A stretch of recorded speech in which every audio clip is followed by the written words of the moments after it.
pessoal, sejam muito bem-vindos e muito bem-vindas a mais um vídeo para o canal. Eu sou a Jéssica Martins e hoje a gente vai falar um pouquinho com a Ana, já ela vai se apresentar sobre como tornar o RH uma máquina de fazer as empresas crescerem. Ana, seja muito bem-vinda, obrigada pelo seu tempo aqui com a gente. Para quem não te conhece, para a gente abrir esse bloco aqui com você, se apresenta um pouquinho. Claro. Primeiro, obrigada pelo convite, um prazer estar aqui falando sobre isso, falando contigo. Eu sou na Resende, eu trabalho em RH há 22 anos. E eu a minha história em RH começou bem no clichê comecei como recruiter, fiquei bastante tempo como recruiter. Depois eu fui para uma posição generalista numa indústria do segmento automotivo, e aí foi bem relevante esse início no segmento automotivo, porque me deu um olhar de processos, de ISO, de melhoria contínua, PDCA, uma série de ferramentas super relevantes para a gente usar como complemento para uma formação em psicologia. Essa empresa ela tinha 120 pessoas, Jéssica. Eu saí dessa empresa e eu fui para uma organização com 12 mil pessoas. Uau! Fui para a Kraft Foods e nós éramos em 80 só no RH.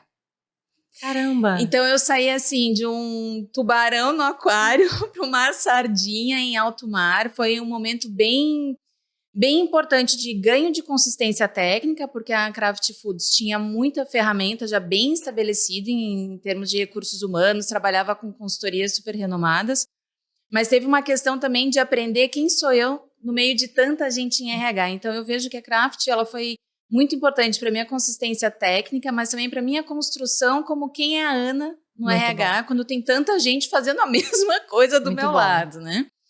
Eu saí da Kraft, mesmo que eu tenha ocupado sempre uma posição corporativa na Kraft e em treinamento, desenvolvimento, cultura, diversidade, né? E fui para a Embraco também numa posição corporativa, só que na Embraco o corporativo era global. Então eu atendia 6 países aqui do Brasil, que foi, sim, são poucas oportunidades que a gente tem para fazer desenvolvimento organizacional do nosso país atendendo outras organizações. E aí o desafio era como que eu construía, por exemplo, uma avaliação de desempenho que funcionaria para o eslovaco, para o chinês, para o mexicano, para o americano. Então foi uma experiência muito, muito rica.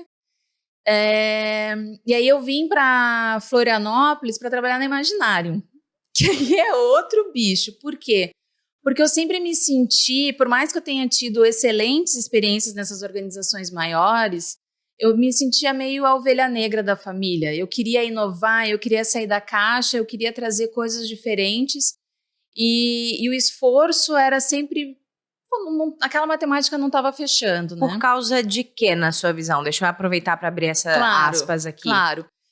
Porque para você inovar com 13 mil pessoas é um esforço, né? Para você inovar numa organização como a Imaginário, né? Bom, eu com 15 anos queria morar na Imaginário.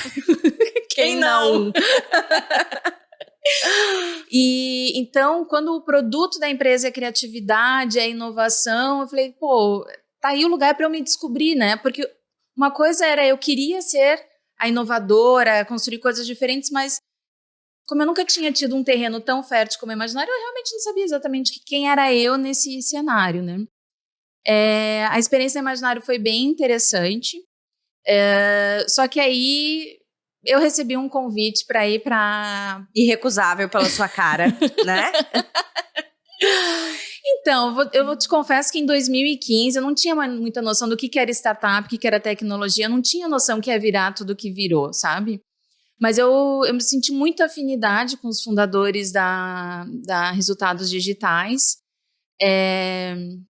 Não sei, eu acreditei que aquilo ia ficar muito grande, achei eles muito inteligentes, falei, cara, vou nessa, né? Porque não vou te dizer que eu planejei isso, não, né? Realmente aconteceu.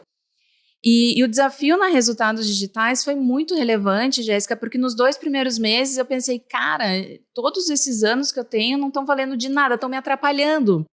Porque eu vinha de organizações que a gente construía coisas muito grandes, eram muitos meses para lançar um programa de desenvolvimento, tinha que alinhar com o Papa, e na RD, né, essa coisa do exponencial, no início a RD não estava capitalizada como ela está hoje.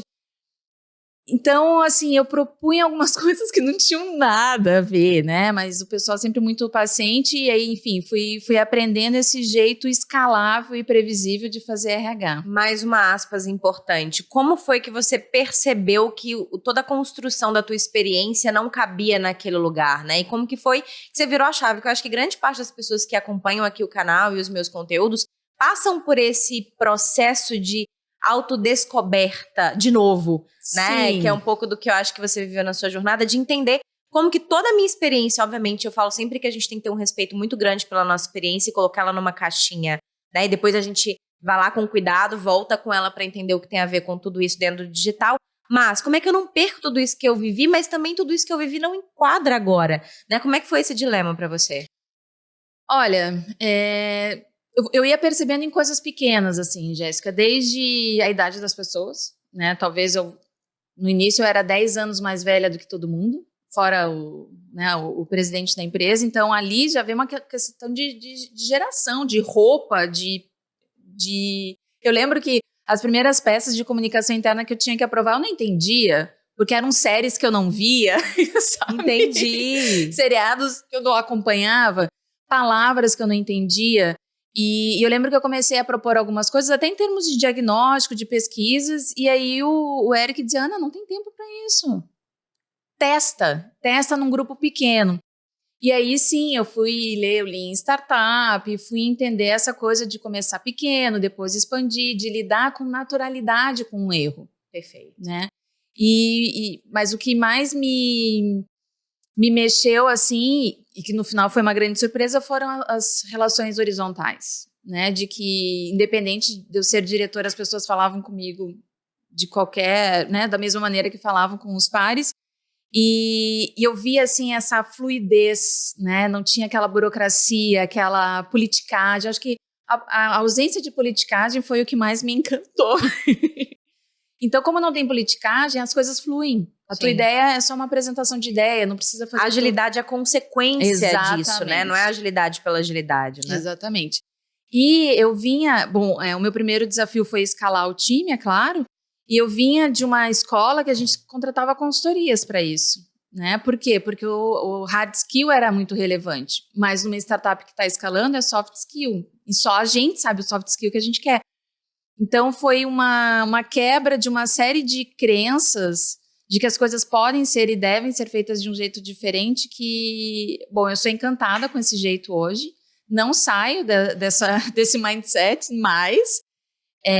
Mas o início foi um pouco mais difícil de encaixar. E eu saí da RD, montei a minha consultoria para fazer o que eu fiz na RD para uma série de outras organizações que também estavam escalando. E atualmente eu cuido da parte de Talent Strategies, eu sou Talent Strategies da Stella Investimentos. Então eu respondo pela estratégia de talentos da própria Stella, como apoio a estratégia de talentos das empresas do portfólio. E a gente vai usar bastante essa sua experiência para a gente falar no terceiro bloco, tá, gente? Então, que serão 3 blocos divididos aí, a gente vai separá-los para dar foco em alguma coisa em específico. E esse primeiro bloco eu queria que você respondesse. Como tornar o RH uma máquina de fazer as empresas crescerem? Boa. A RD já trouxe para mim esse ensinamento do playbook, do escalável, do previsível, né? Esse é o mindset da RD, eu já aprendi bastante com eles sobre isso. Mas na Astela, quando a gente procura empresas para investir, que elas têm que ser missionárias e escaláveis e competitivas, a gente começa a construir uma série de referências para todas as máquinas de vendas, máquinas de produto, e não deveria ser diferente para a máquina de talentos, né? Então, a máquina de talentos que a gente pensa na máquina de talentos como 5 engrenagens, tá, Jéssica? Então, a primeira engrenagem é a engrenagem da cultura, que é a base de tudo. Tudo que eu faço em termos de gestão de pessoas é com base na cultura. Quais são os comportamentos que eu quero valorizar nessa organização para eu chegar na minha estratégia, para eu chegar no meu norte? A segunda engrenagem é de Get, que é como é que eu trago essas pessoas. E quando a gente está falando de empresas que estão escalando, a gente sabe que tem um esforço bem importante da área de RH na máquina de aquisição, né, dos colaboradores. Então, quem eu trago, como é que as pessoas já vivem essa cultura e como eu aculturo rapidamente quem eu trago para rampear.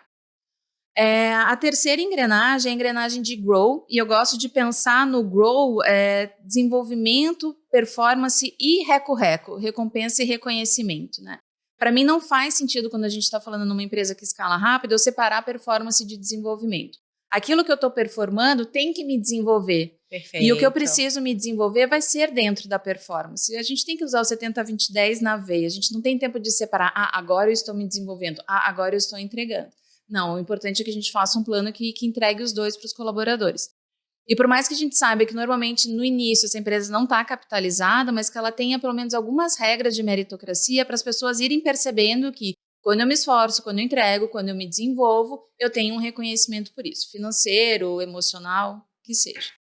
Depois vem a engrenagem do Keep. Então, quando a gente começou a fazer a máquina de talentos, a gente pensava muito no funil de contratação, pensando no funil de marketing. Agora, até a área de marketing e vendas já estão falando da ampulheta. Então, a gente também precisa olhar para essa ampulheta, né? A gente precisa olhar para o upskill. E na engrenagem de Keep, eu olho muito para clima, engajamento, mas principalmente para a carreira. Como é que eu permito o upskill dos colaboradores para eu ir aumentando o ciclo de vida que está cada vez menor, né? E aí, por último, vem a engrenagem de liderança, que é quem realmente faz tudo isso acontecer, né, Jéssica? Porque a gente em RH estrutura, traz ferramenta, Mas é a liderança que escala, né? Mas é a liderança que está lá no dia a dia. Então, eu preciso de um olhar muito específico para isso. E o que faz essa engrenagem funcionar bem? O óleo dessa engrenagem são as relações, é a qualidade das relações. E se a gente for, assim, se a gente precisar dizer uma ferramenta que garante isso, é feedback, que tem que estar presente em todas as engrenagens, né? Na cultura, no get. Então, todas as engrenagens devem ser alimentadas por essa relação transparente. E quando você fala de feedback, você imagina que não necessariamente esteja falando só de liderança para liderado, mas que isso possa ser fluido entre todas as pessoas nessas relações, Exatamente, né? Inclusive para candidato, né? Perfeito. Dá feedback para o candidato, dá feedback para o teu par, dá feedback para cima. E quando a gente fala dessa cultura de startup, a relação horizontal, ela ajuda a gente a fazer isso, mas eu ainda acho que dar feedback e receber feedback é uma das maiores dificuldades que a gente tem. Tem um estudo no Gallup que perguntou para os líderes se eles dão feedback, 86% deles disseram que sim. Perguntou para os liderados se eles recebem e 27% dos liderados disseram que sim. Né? Então, a gente ainda sabe que tem muito para evoluir, mas eu faço questão de chamar feedback como esse óleo, né? Como isso que mantém tudo fluido, para a gente não maquinizar o que na verdade é humano, né? A máquina de talentos é um arquétipo para a gente pensar numa relação que é humanizada, que é transparente, que é respeitosa, mas que a gente precisa ter clareza do que eu estou medindo em cada engrenagem para saber que ela está funcionando e que ela está funcionando na mesma velocidade que as outras, porque elas são interdependentes. E dentro desse contexto, né, você foi falando várias coisas aí que foram me fazendo pensar que a gente, como profissional de RH, precisa evoluir muito para conseguir sentar nessa cadeira, ocupar esse lugar e fazer com que essa engrenagem ela consiga funcionar como ela deveria. O que você pode deixar para a gente encerrar aqui esse primeiro bloco de insights para quem está nos ouvindo sobre como é que eu posso me desenvolver como profissional de RH para conseguir dar conta de operar uma máquina de talentos como essa? Legal. Eu tenho uma escola de RH que se chama Disrupt e que é feita com base no que eu acredito como RH, assim como a minha sócia, que é a Michele Martins, a gente fala muito em um tripé. Então, um bom profissional de RH, ele tem que ser fluente no tripé, entendimento do negócio. Então, eu preciso entender onde eu estou, qual é a cultura da minha organização, qual é a velocidade que a gente precisa escalar. Eu estou escalando, eu estou procurando eficiência, estou procurando inovação, isso muda completamente o que eu tenho que fazer. O terceiro item do tripé é conhecimento de RH, mínimo conhecimento de RH. Aonde que eu vou buscar, aonde que eu tenho que me solidificar. E o terceiro, Jéssica, que talvez seja o mais importante, é posicionamento, que é como que eu conto para o mundo o que eu estou entendendo em termos do negócio e o que eu estou entendendo em termos de RH. Porque eu entender do negócio de RH e não conseguir me posicionar numa mesa de reunião, pouco vale, né?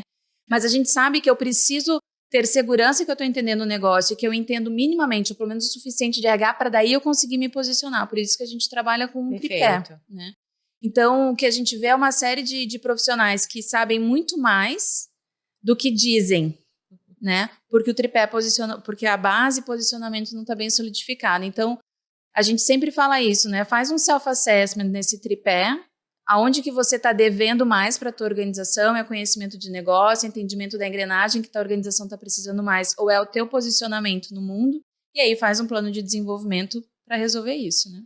Muito bom, Ana. Obrigada pela sua participação no primeiro bloco. E, pessoal, como eu disse, são 3 blocos, então ativa aí o sininho para você receber as notificações, se inscreve no canal, para que você possa participar e também assistir logo que a gente postar aí o segundo vídeo. As redes sociais, tanto as minhas quanto da Ana, a gente está colocando aqui embaixo para você acompanhar o nosso trabalho. Até o próximo vídeo.